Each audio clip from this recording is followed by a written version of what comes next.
C'est ici, au centre de la Chine, que tout a commencé. Il y a un an, jour pour jour, Pékin annonçait le premier mort du Covid-19.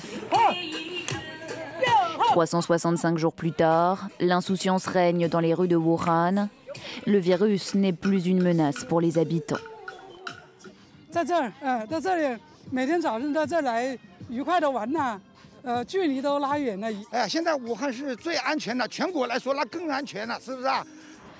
Le nom de la première victime du Covid n'a jamais été dévoilé.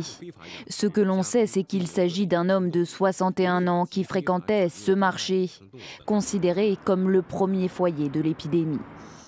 2 semaines plus tard, Wuhan devient une ville fantôme. Elle est la première du monde à se placer en quarantaine. Mais en 2 semaines, le virus a déjà eu le temps de se propager. Fin janvier 2020, l'OMS déclare un état d'urgence sanitaire mondial. Le coronavirus a depuis entraîné la mort de plus d'1 900 000 personnes sur la planète. Comment en est-on arrivé là? C'est la question à laquelle vont tenter de répondre 10 experts de l'Organisation mondiale de la santé, attendus à Wuhan ce jeudi.